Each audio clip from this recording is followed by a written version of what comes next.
Olá, meu nome é Dilamene Vilar e é um prazer. Mais uma vez eu trago assim uma pequena página para a gente fazer uma reflexão.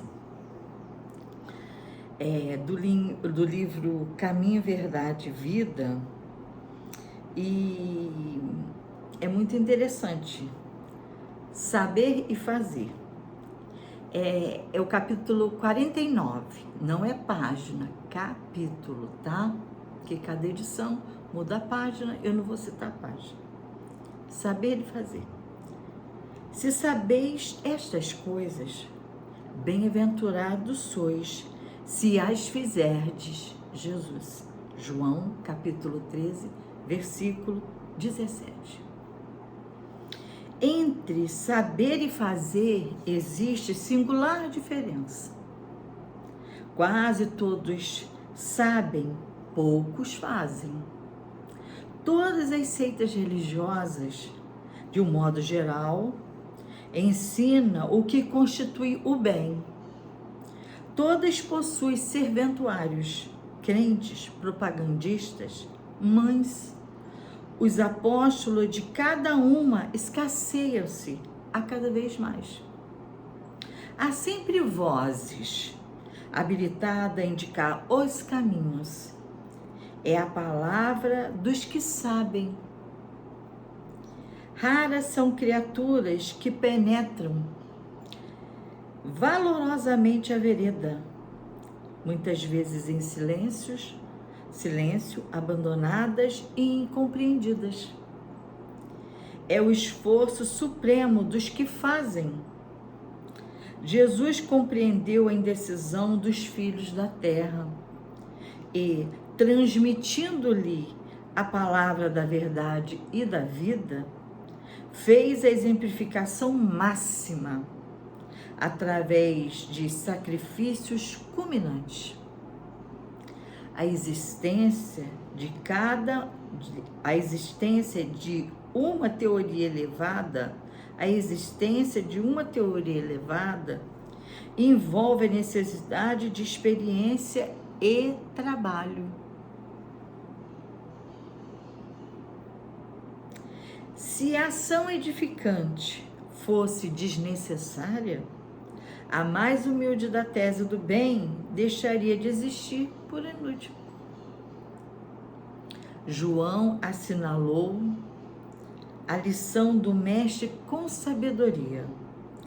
Demonstrar o versículo que somente os que concretizam os ensinamentos do Senhor podem ser chamados de bem-aventurados.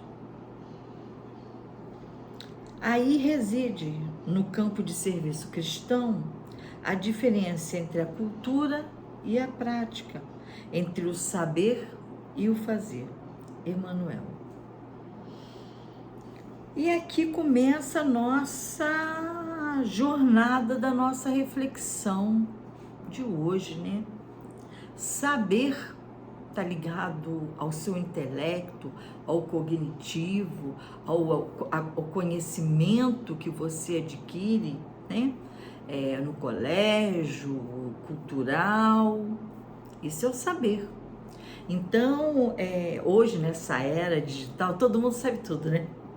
Eu acho muito interessante, todo mundo é dono da verdade, dono das opiniões, todo mundo sabe tudo, mas entre saber e fazer existe um abismo. Tá vendo um abismo que está aqui entre uma mão e outra? Essa é a realidade. Então, porque na Bíblia mesmo diz, se sabeis isso, ide fazei. E se a pessoa sabe, não faz, e que conhecimento é esse? Eu só provo o meu conhecimento através de uma prática. Porque muitas pessoas sabem a receita de um bolo. Quer ver? Eu vou citar uma, a minha. Eu uso no liquidificador. Um copo de leite, 2 ovos, 2 copos de farinha de trigo, 1 copo de açúcar, uma colher bem cheia de margarina, manteiga a gosto, ou óleo, se alguém preferir, 1 colher de fermento e um copo de açúcar. tá ali, bate tudo, né? E 2 ovos, né? Então, ó, leite, ovos, açúcar, farinha, a manteiga e uma colher de fermento aí. Tá a receita. Aí, entre saber essa receita e fazer essa receita, concluir essa receita, tá a distância. Essa que tá a distância. Essa que tá a distância, tá? Então, ele vem aqui nos dizer, fazer.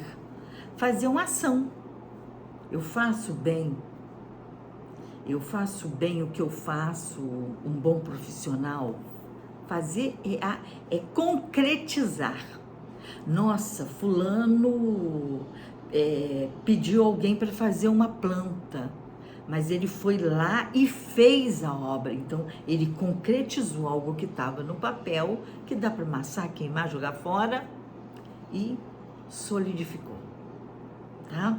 Então, fazer. Eu tenho um sonho, né? Eu tenho um sonho. Eu vou lá e eu vejo quanto que esse sonho, quanto que eu vou gastar nisso, para onde eu vou, o que vai acontecer e tudo. Faço a matemática e começo a me organizar e concretizo esse sonho. Então eu concretizei. Então, aí que tá a diferença. Por isso que muita gente sonha. E aí você fala assim, e aí, você fez? Não. Porque entre sonhar e fazer tem a ação. Essa que é a questão, ação. E saber é algo assim tão fácil que você deitado na tua cama, com a televisão ligada, no YouTube, num computador, numa televisão smart, você vai saber um monte de coisa. Entrou pelos seus ouvidos. Entrou pelos seus ouvidos aquele conhecimento.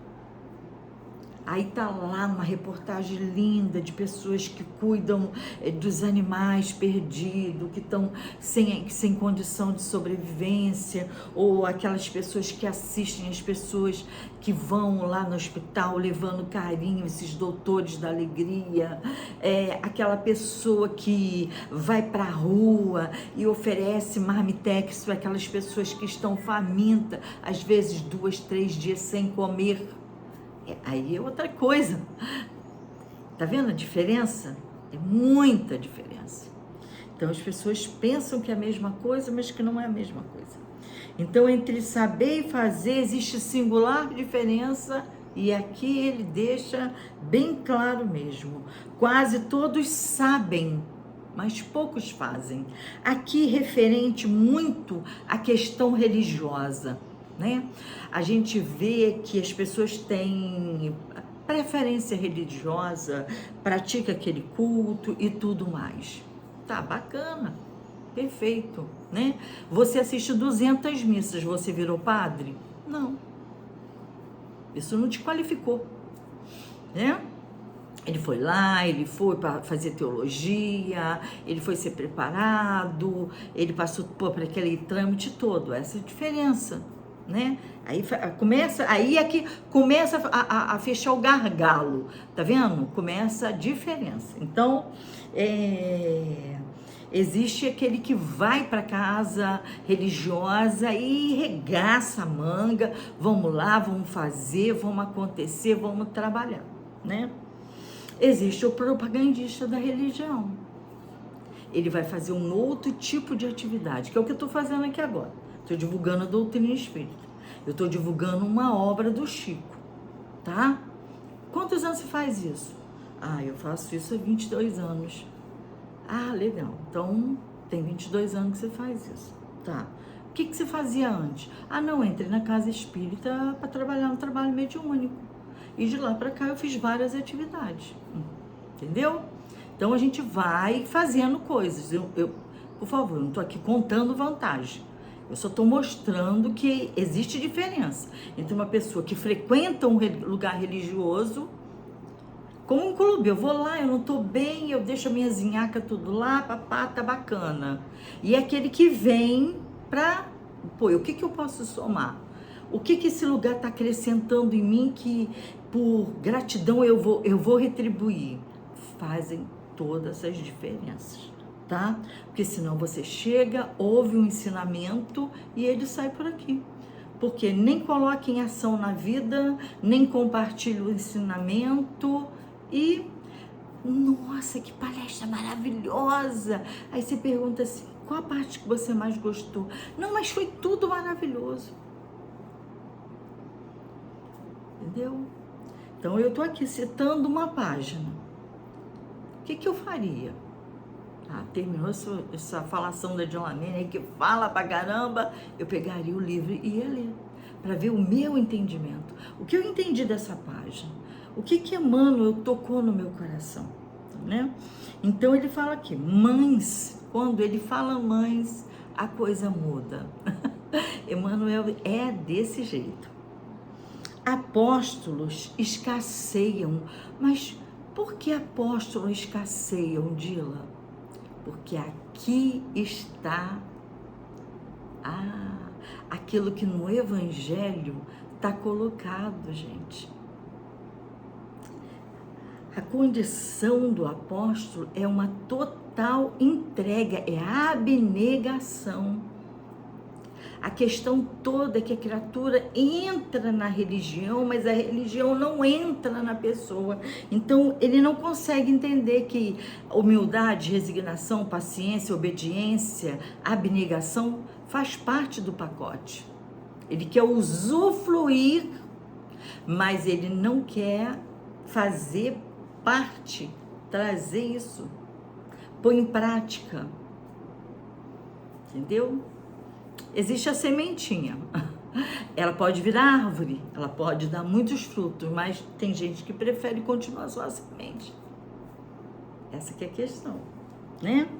Então ele diz aqui, ó, eles se escasseiam, a cada dia se escasseiam, porque a pessoa chega na religião, ela quer mudar o lugar, ela quer mudar, ela quer pôr a casa da cara dela. Não, tá ali, ó. Qual é o objetivo dessa casa? Disciplina e caridade. Opa, então eu tenho que ser disciplinado e bom. Então esse é o meu objetivo. Esse é meu objetivo. Me transformar numa criatura melhor. Disciplina é onde vem a palavra discípulo. Então, vamos ser disciplinado, discípulo, e aprender a disciplina. Por isso que Emmanuel diz para o Chico, disciplina, disciplina, disciplina, eram as 3 condições para que ele trabalhasse com ele. Há sempre vozes habilitadas a indicar caminho, né? Por ali, vai por ali, vai por ali. Qual caminho você está indo? Nós temos que seguir Deus, Jesus e Kardec. Eu sempre lembro disso, porque nesse período aí que tem muita gente falando muito, não segue gente não. Deus, Jesus e Kardec. Não vai dar erro, não vai dar ruim, igual diz os jovens. E as palavras que sabem, porque aquele que pratica, fazer é a diferença. A palavra é legal, mas o exemplo que vai arrastar. Eu estou vendo um monte de gente falando de Chico. Chico! Chico era humilde, Chico era trabalhador, Chico era disciplinado, era dedicado. Ele dedicou a vida dele para isso. Quantos de nós separa 30 minutos para uma leitura de uma obra diariamente? Quantos de nós semanalmente fazemos o ato do bem? Quantos de nós tiramos por dia para fazer uma oração para alguém que necessita? Tá vendo a diferença do saber e fazer? Então é muito bonito falar do Chico hoje. Parece a impressão que se dá que o Chico está aqui, a doutrina aqui. Não, nós não somos chiquista, nós não somos de valdista, não, nós somos espíritas. Então tá aqui, ó, Deus aqui, Jesus aqui, Kardec aqui. Nós não podemos inverter a nossa situação, tá? Então ele diz assim, raras criaturas penetram valorosamente a vereda muitas vezes em silêncio. Por quê? Ele não precisa alardear o que ele está fazendo. A diferença entre a galinha e a pata é essa: todas as duas vão colocar o ovo. A galinha vai falar para as vizinhas todas, a pata vai colocar o ovinho dela e acabou. Entendeu? Elas cumpriram o que elas vieram fazer. Uma com merchandising e a outra fez o ovinho dela lá bacana e, né? Então aqui ele deixa aqui bem claro. E são incompreendidos e abandonados. Por que que eles são incompreendidos e abandonados, Gila? Sabe por quê? Porque fazer bem dá trabalho. Porque fazer bem demanda disciplina. Porque fazer bem demanda que eu aceite ordens. Eu quero aceitar ordens? Eu quero ser disciplinado? Não. Eu quero dar ordem. Opa!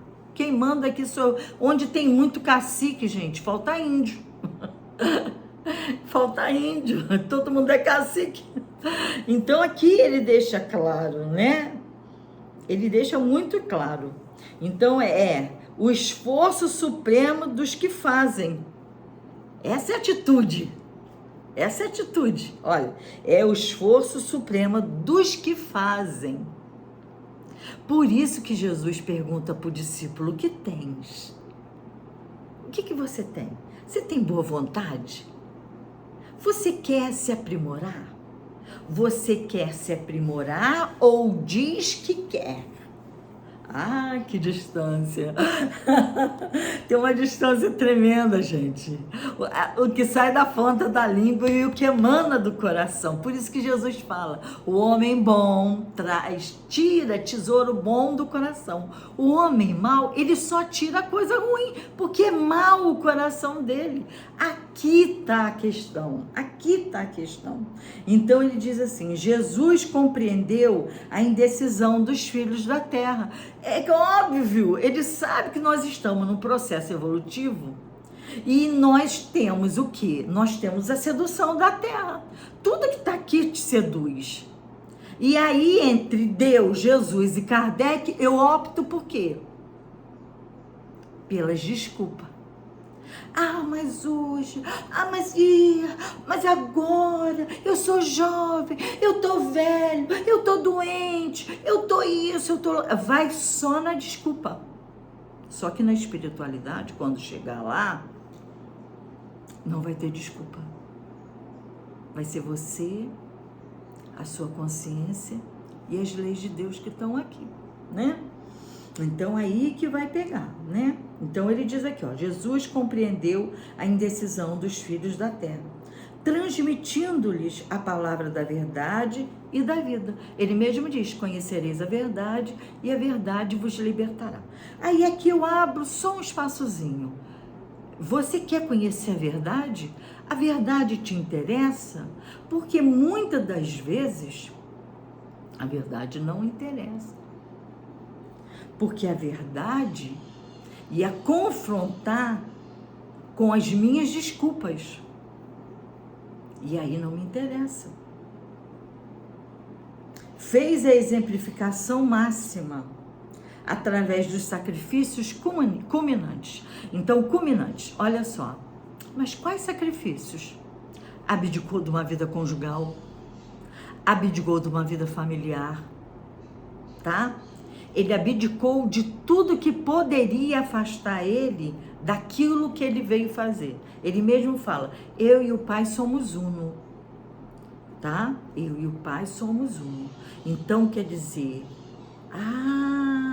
ele cumpria a lei de Deus, é isso? Você está falando que é para eu não casar, Dila? Eu não estou falando isso. Até porque nós estamos num planeta de provas e expiações, onde o processo evolutivo nosso, dado as nossas dívidas do passado, vão fazer com que tenhamos os casamentos difíceis, relacionamentos difíceis, problemas sociais, problemas de saúde e tudo mais.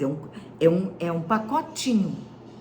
E a nossa herança que nós mesmos construímos. E nós somos aquele que vai carregar essa herança. Só que Jesus fala aqui, ele fala sempre, comigo o fardo é leve, comigo o jugo é suave. Ué, o que você quer dizer com isso? Que se você cumpre as leis de Deus, tudo se torna mais fácil.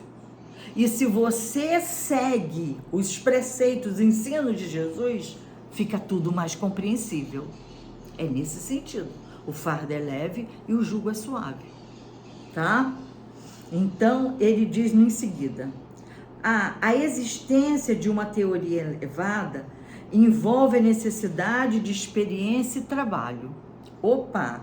A existência de uma teoria elevada. Então, o seu desejo de tornar-se uma pessoa melhor. Então, Dila, qual o nosso objetivo quando nós viemos para cá? O aperfeiçoamento moral. Então, o meu objetivo na Terra é o meu aperfeiçoamento moral. Então, esse é o nosso objetivo. Isso demanda o quê?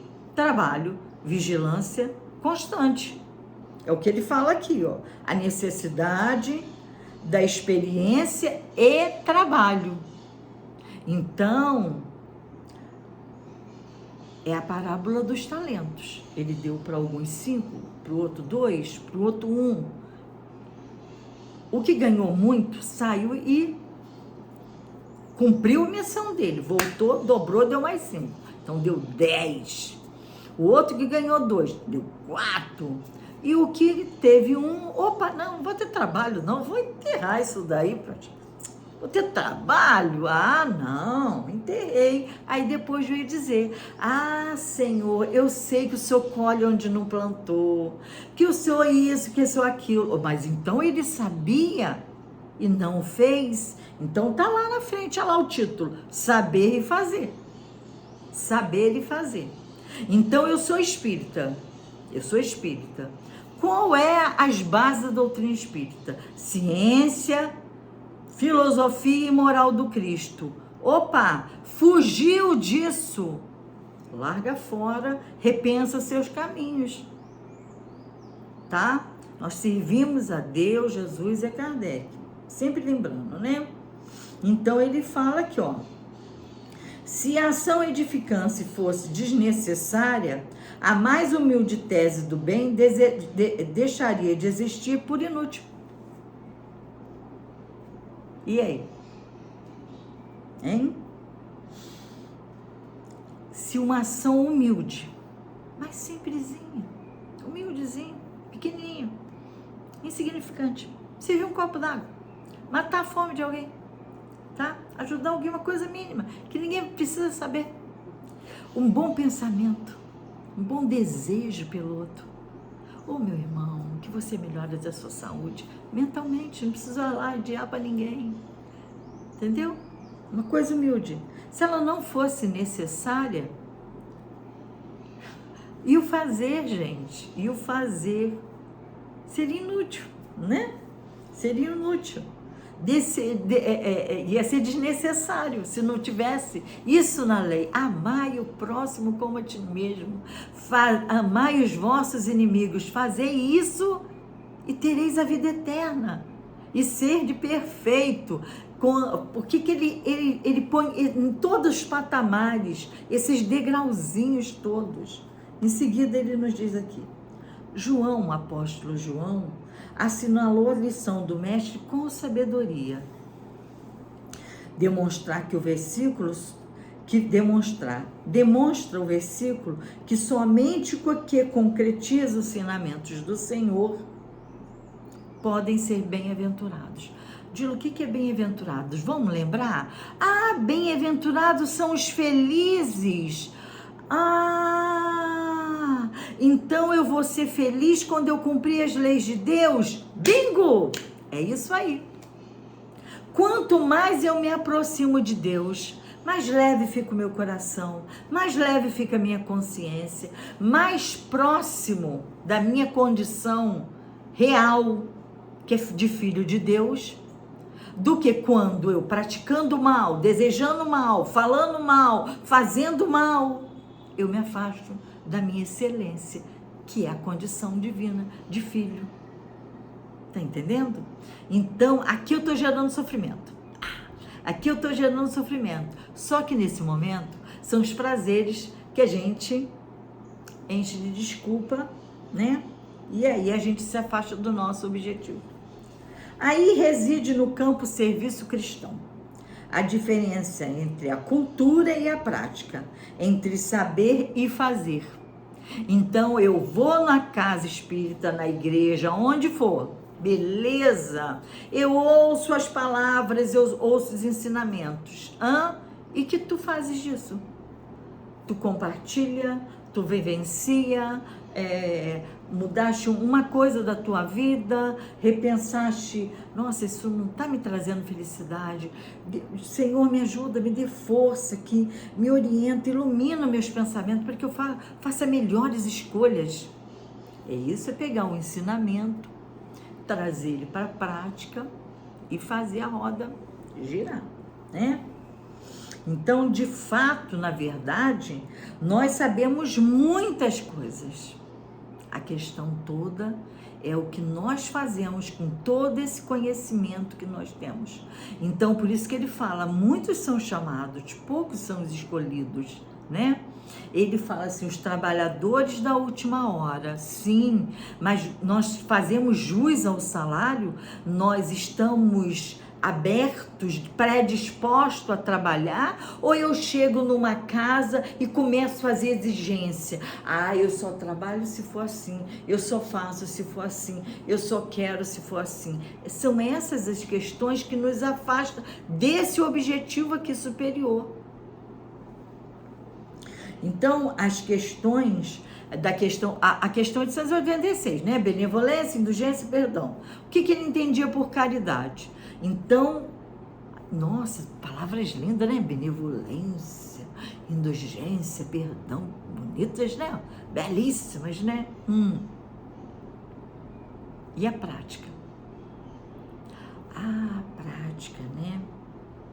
Então, caridade é roupinha velha, de sapatinho velho? Não. Caridade é entender e aceitar que o outro tem o direito de pensar diferente de você. Caridade é entender que o outro ainda tem limitações das quais ele ainda não conseguiu vencer. Caridade é quando eu me perdoo e aprendo a perdoar o outro. Porque o auto-perdão, eu vou entender que aquilo foi bom para mim e pratico com o outro. Então, benevolência, indulgência e perdão.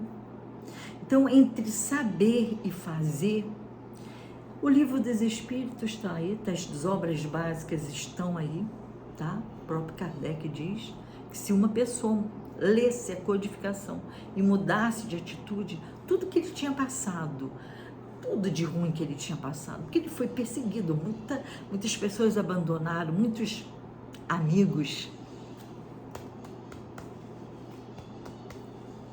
traíram, abandonaram ele, que foi ótimo, antes só do que mal acompanhado, né? E ele sobreviveu a isso tudo e conseguiu. Você vê, tá todos esses anos aí. Então, o que ele diz? Quando alguma pessoa lê isso tudo e põe em prática e muda a vida dela, valeu a pena. Então, já pensou? Kardec fala assim, nossa, aquele povo lá de Barra do Piraí mudou de atitude. Que bacana. Que Joana de Ângeles diz? Quando um homem ergue-se, a humanidade ergue-se com ele. Um ser humano mudou de atitude, cristianizou-se, ele eleva o padrão da terra, ele melhora, é menos um, é mais um no bem. Olha a diferença, é mais um, a condição. Então, que a gente possa aqui trabalhar quando puder, ser desperfeito, ler lá o homem de bem, as características do homem de bem, e assim a gente possa vencer as nossas dificuldades. Então, vamos continuar estudando, vamos aprender, obviamente, que é o nosso dever, né? Espírita, amai-vos, espírita, instruí-vos. É necessário instrução, é imprescindível, mas que não caiamos nessa condição de só se instruir. O amor, viu como é que o amor é primeiro? Espírita, amai-vos, espírita, instruí-vos, para ter as duas asinhas. Mas ele começou dizendo do amor. E o amor com o conhecimento é uma potência. É isso. Que a paz de Jesus nos envolva. Foi um prazer mais essa página, trazer essa meditação, que possamos estar aí sempre reunidos em nome de Deus, sobretudo com os ensinamentos do Cristo em nossas vidas, essa doutrina que nos fortalece para o caminho do bem, do amor, uma doutrina de razão que coloca-nos a todo instante diante de uma fé raciocinada, reta, digna, e que possamos vencer as nossas maiores mazelas. E sem desculpa, sem medo, sem dificuldades, porque o Paulo diz, fazei veredas no chão. Então faz uma vala ali no chão e segue aquele caminho, porque o alvo, esse é o nosso propósito, é nosso Senhor, esse é o alvo. Então vamos seguir para o nosso alvo e que a gente possa se rever de novo. Muita paz, foi um prazer e que Jesus abençoe a todos. Até breve.